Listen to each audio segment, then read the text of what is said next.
The following presentation is an exclusive interview with the world-renowned founders of the International Centers for Attitudinal Healing, Dr. Jim Polski and Dr. Diane Cirencioni. Together they have taken the concept of attitudinal healing to over 50 countries and have inspired the creation of over 100 centers for attitudinal healing around the world. Do you want to find happiness through a new approach to life, to change negative patterns into positive ones, and to turn your world into a joyous experience? Let's explore with Dr. Jampulsky and Dr. Cirencioni, as interviewed by me, Dr. Terry Shintani, on Hawaii's longest-running health show, Healing and You. These lessons can help you experience life as fully and as peacefully as it can be, starting right now.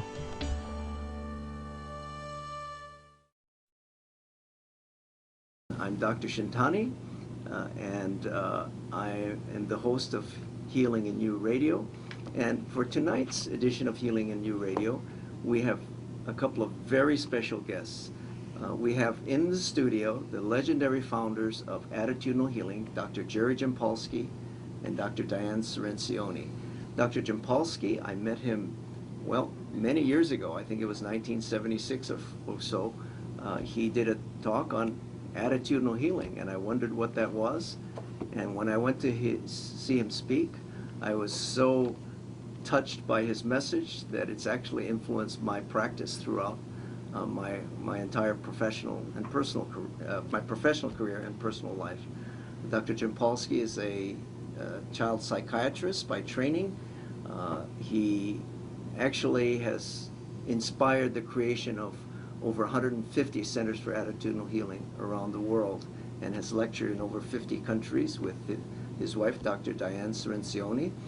He is the winner of many awards, including the Pride in Profession Award from the American Medical Association, and Dr. Cirencioni, a PhD psychologist, clinical psychologist, who also herself has won many awards, but together they won the Integrative Medicine Award at the World Health Awards. Thank you for being on the show. Our pleasure always, Dr. Good to be here. Tonight we're going to talk about aging with attitude. Now, I find that a very engaging subject because we're all aging, aren't we?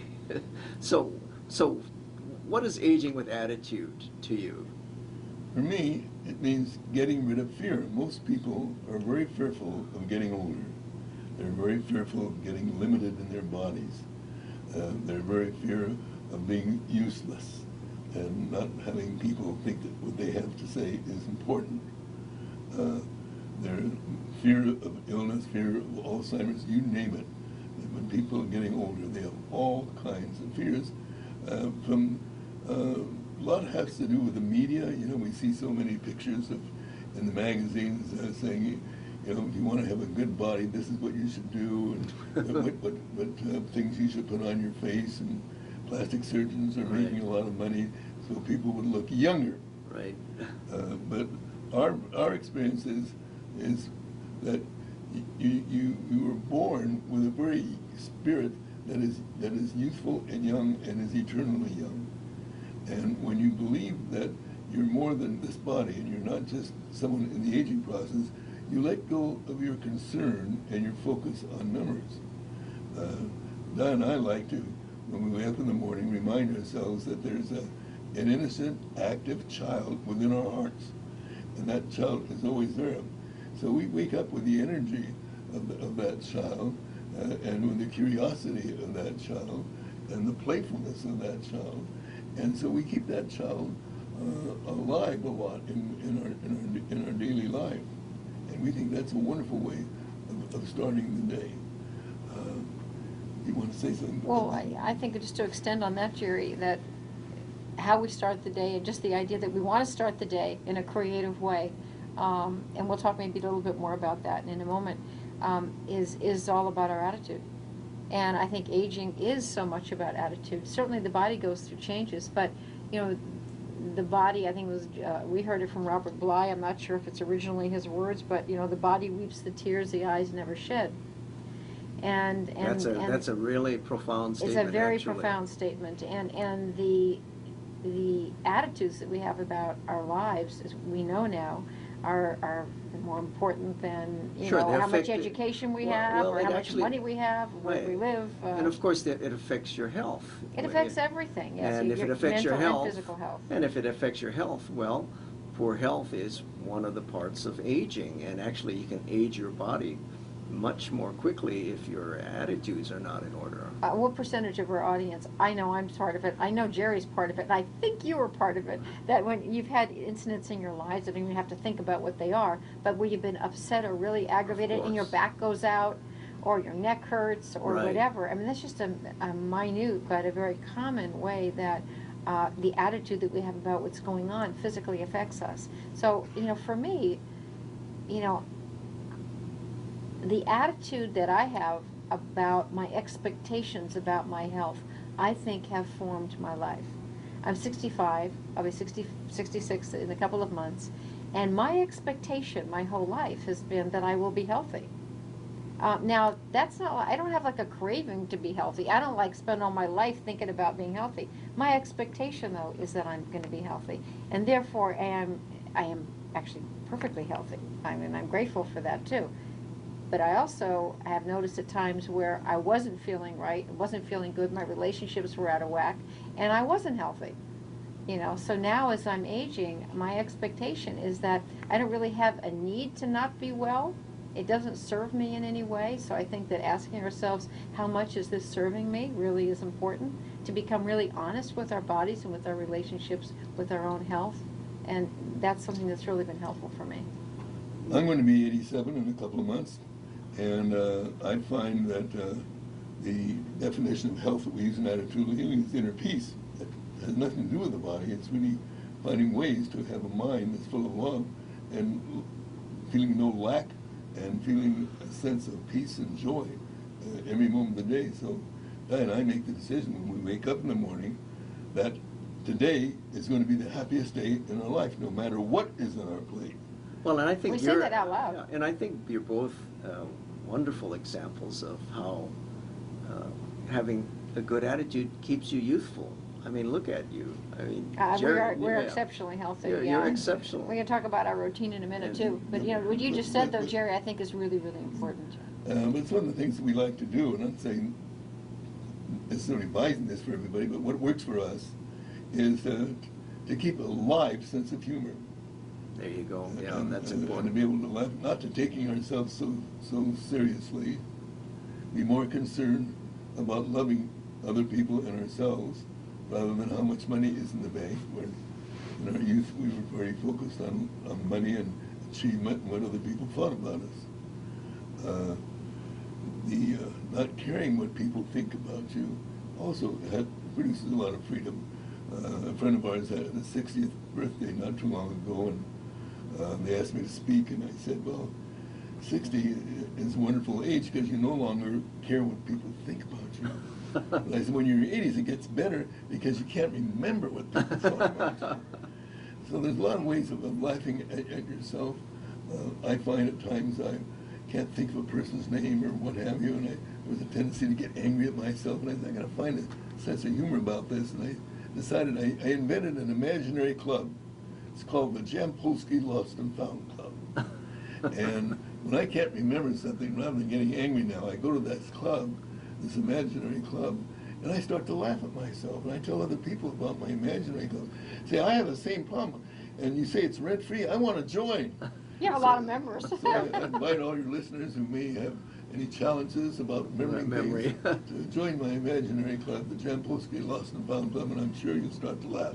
I think my mom has the best attitude of all. She's 91, and her short-term memory is really, you know, sort of limited these days. And when she can't remember something, instead of getting frustrated or aggravated about it anymore, she just go, you know, it doesn't really matter. That's become like our mantra. Every time we forget something, we'll go, it doesn't really matter. Well, I just wanted to add, when you have a good attitude toward life, and we're speaking of aging with attitude, that if you have a really good attitude about life, then your stress level goes down. Stress level goes down.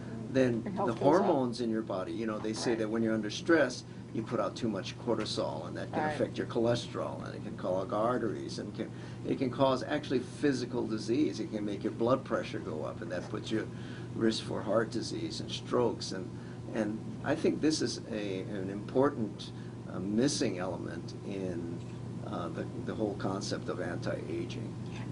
In the first 50 years of my life, I ate a lot of junk food. I was an alcoholic.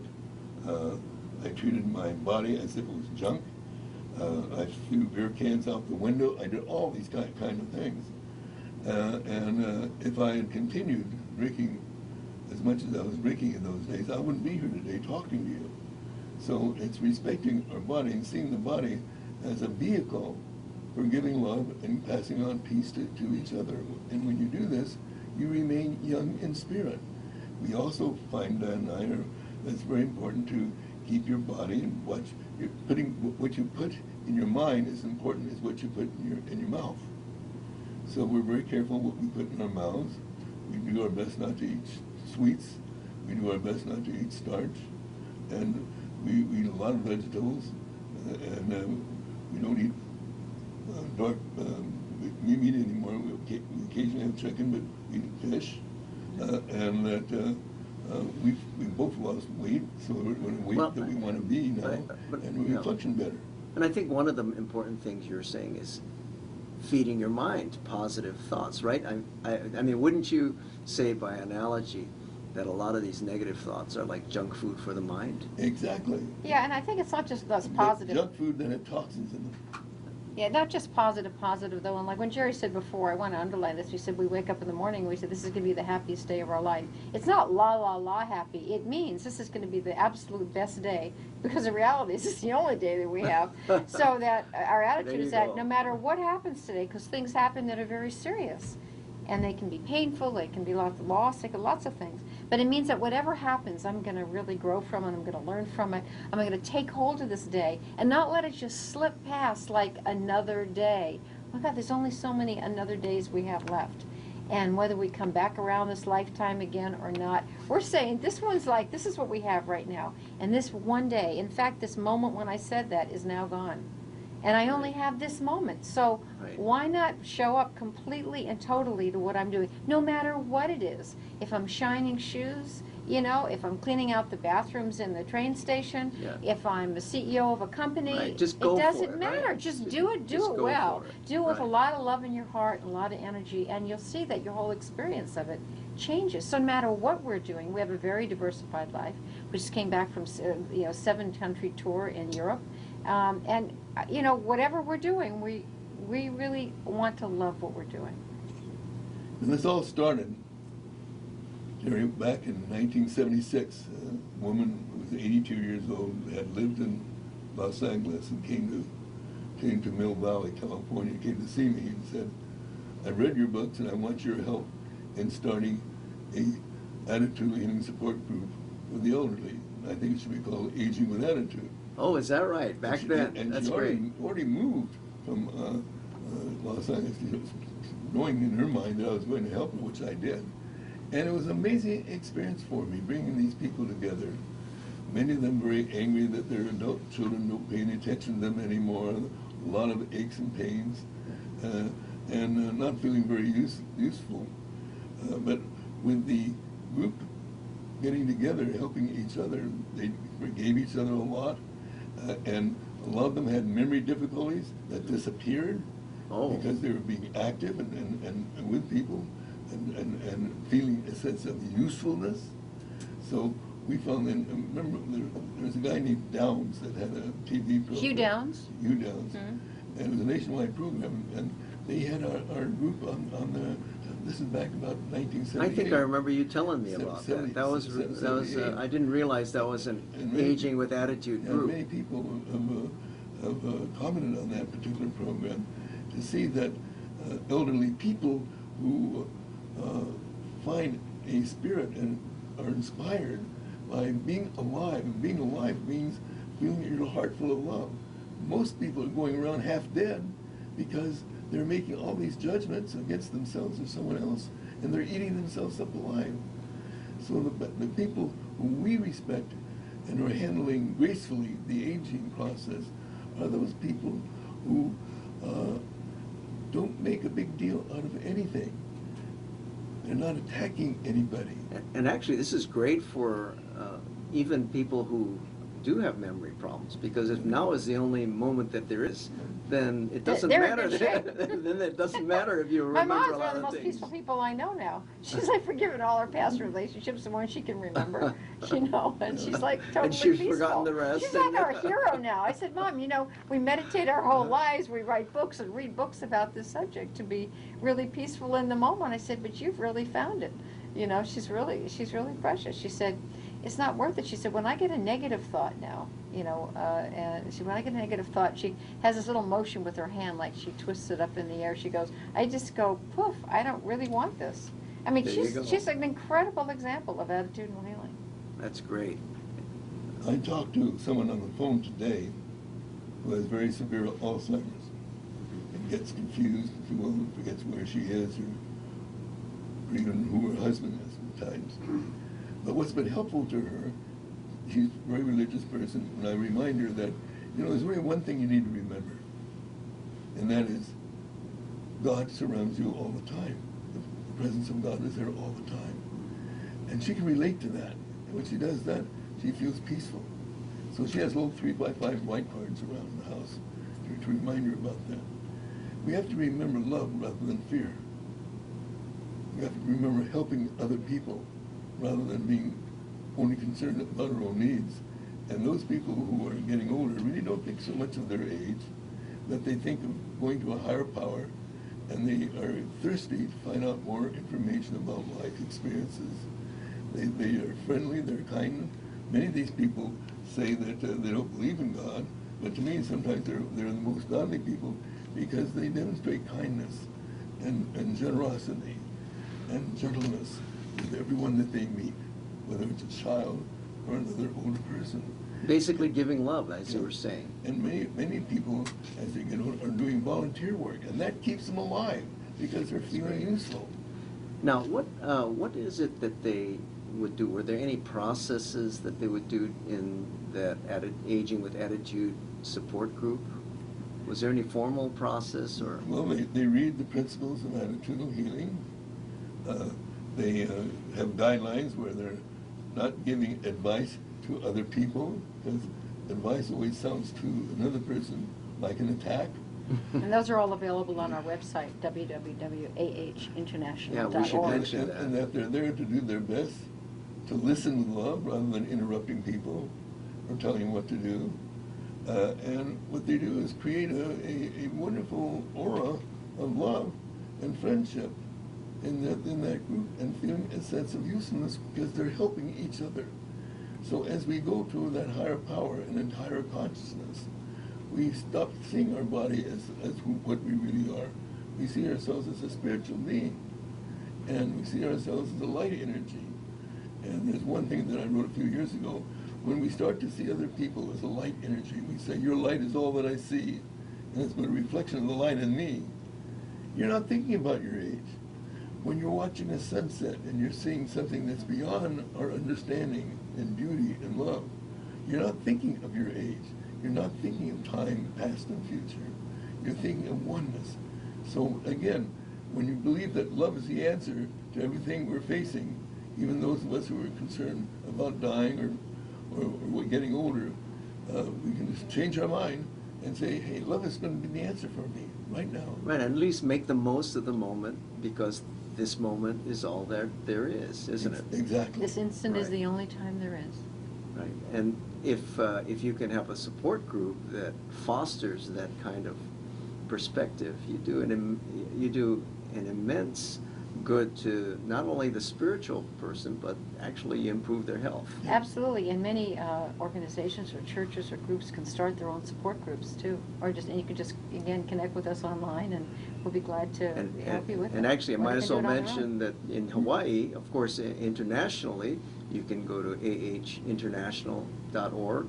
If you're in Hawaii, you can go to ahhawaii.org, and we're more than willing to work with organizations to help create support groups around this concept. It's all free. I think they also go by the name of the Hawaii Center for Attitudinal Healing. Right, yeah, right. That's the ahhawaii.org, the Hawaii Center for Attitudinal Healing. You know, another thing is, do we have a few more minutes? We have about 3 minutes. Okay. Yeah. When we're in Tonga, their culture is so wonderful about helping each generation. 3 generations can live together. But we found was that many people, they go to work and the older people are left alone in the house. Mm. So a person got trained and started doing aging with attitude there. And again, the people started feeling a sense of joy and a sense of happiness that they didn't feel. Right, because they're engaged, right? Yeah, they have a social support system, and now they People want to feel relevant in their lives. right, They want to and feel listened to. Right, and as a group, they actually may make a big difference in this world. Yeah, they started to wag their tails. They started to go to dancing lessons. They did all kinds of things that people can do, but they forget that they can do. And exercise is another thing, an attitude about helping your Sure. body by doing adequate Exercise, You and can of do course, something. right, and Yeah. of course, if they're eating right, of course, that's what I Right. talk about. Exercise, do But something. Do do something. something, Right. Eat right, and have positive attitude. That all contributes to aging in a healthful way and making the most of your senior years. I think that's great. Okay, we've got a couple of minutes left. I just wanted to thank Dr. Jampulsky and Dr. Cirencioni for being on this show. If you want to find out more information about their organization, ahinternational.org. If you're in Hawaii, ahhawaii.org is the place to go. But I want to thank you very much for participating with us this evening. I also want to mention that this Friday, we will be, Dr. Jampulsky and Cirencioni will be doing a free seminar at United Church of Christ in Kailua. You can call 381-0408. That's this Friday. That would be October 14th, I believe, at 6:30 p.m. 381-0408, 381-0408. Also, I wanted to mention that Dr. Patricia Bragg, one of the sponsors of this show, is her Bragg exercise group will have someone very well known. Actually, it's actually John Lelane who's going to be there at the exercise group at Fort DeRussy Tuesday morning at 9 o'clock to participate in Mrs. Obama's attempt to put together a jumping jack record, a Guinness World Record of jumping jacks. Everybody's going to be doing jumping jacks all at the same time, 9 o'clock at Fort DeRussy, Dr. Patricia Bragg's exercise class. And maybe on Saturday and Sunday also, there's an attitudinal healing workshop over at the same place in Kailua. Right, and so if you want to learn how to heal your own attitude and become a facilitator, call 381-0408, 381-0408. Thank you for being on the show. Thanks for having us. Thank you. Aloha, everyone. For more information about attitudinal healing, go to www.ahinternational.org. And for programs and support groups in Hawaii, go to ahhawaii.org. Once again, for information about attitudinal healing, go to ahinternational.org. And for programs and support groups in Hawaii, go to ahhawaii.org. We thank you for watching, and we wish you the best of health.